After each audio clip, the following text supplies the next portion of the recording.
Hi, I'm Rick Rheins, the rabbi at Temple Sinai in Denver, Colorado.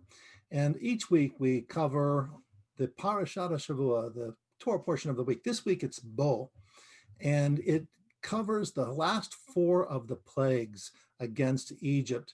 And it includes as well the story ultimately of our redemption, the story in which we move from the generations of oppression to the time in which we had freedom, a movement to that promised land.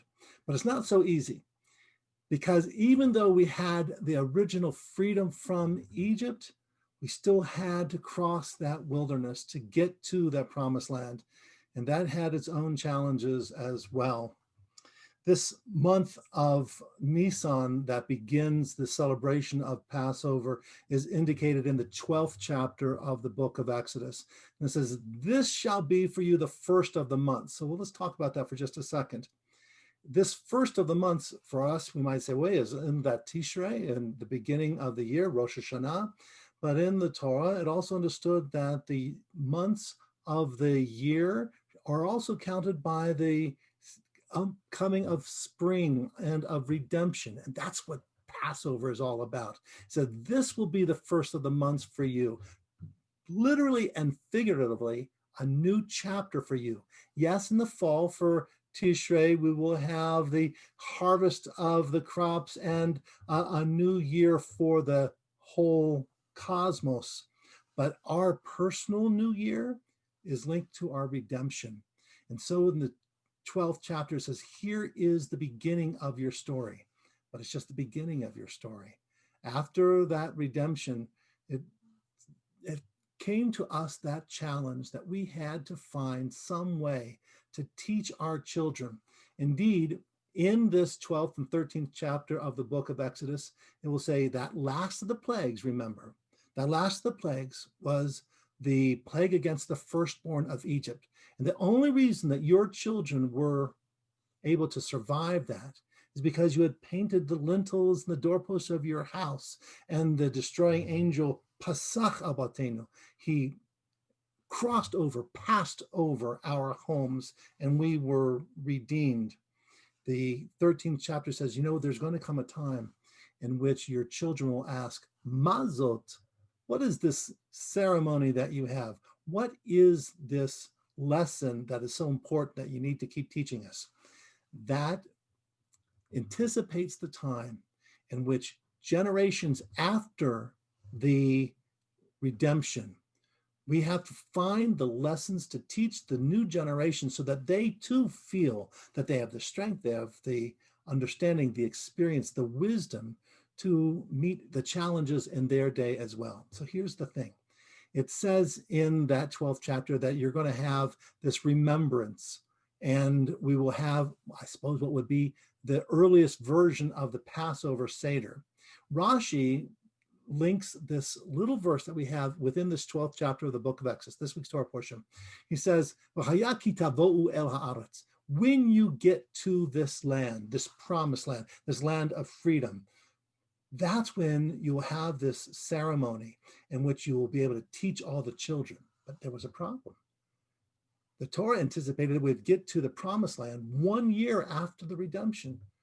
1 year after crossing the Sea of Reeds, we will have had the Torah, Dayenu, and we will have crossed through the wilderness of the Sinai Peninsula, and we'd have gotten to the promised land, the land of Abraham and Isaac and Jacob, of Sarah, Rebecca, Rachel, and Leah. We'd be back in our Israelite homeland. But that wasn't what happened, because circumstances led to rebellions.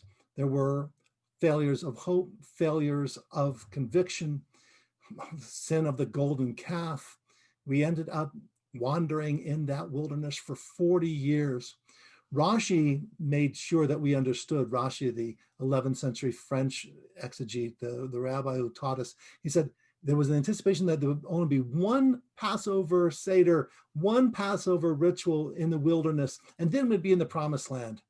But it was 40 years later, and Or HaChaim, this 18th century exegete, this rabbi from Morocco and Italy to Israel, he said, what happened? It was because of our failure of will.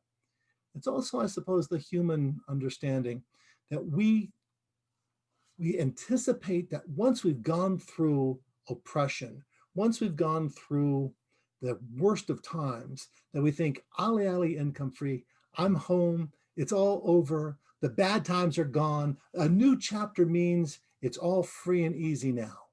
Well, redemption does not mean it's all free and easy now. Freedom does not mean that all of our problems are over. Redemption from the plagues of Egypt, of oppression, of slavery, of the harshness of the anti-Semitic culture that the Egyptians perpetrated against our people, it led not to a time in which we had a freedom from injustice and bigotry and racism, but rather just new challenges for us. And so ultimately, mazot, what is this ritual for us? The challenge for us is to take from our experiences ways in which we can teach our children. Now, the analogy, of course, to the modern era is quite evident. We've gone through in our nation, in our family of nations, such a year, so many terrible experiences. Yes, leading the list is the COVID pandemic, but we've had social and economic divisiveness and rebellion and riots and chaos. And we've been squeezed between extremes from the left and the right. And we think, when will it be over? Well, Wednesday we had a new chapter, a new president. A new president means, okay, Ali Ali, income free, it's all good now. No, there'll be new challenges. And that's what Moses was teaching us too. The Torah was teaching us there will always be new challenges. The promised land doesn't mean that it's all over and it's free and easy, but to learn from those lessons before. Learn not to be caught up in the passions of anger, of disrespect, of a sense of there's only one right way, of having a narrow vision in which others are excluded and it's only about you. The Torah says, let us all come out of Egypt and learn the lessons, teach the lessons, and know that we will have new challenges in this year to come, and each generation will have new challenges upon them. So as we go forward, it's looking backward to learn what we have experienced in the past, to know where we are now, and to be fortified with the knowledge that with faith, with each other, with a determination, we're going to be okay in the future as well. May this Shabbos bring us peace and healing. God bless.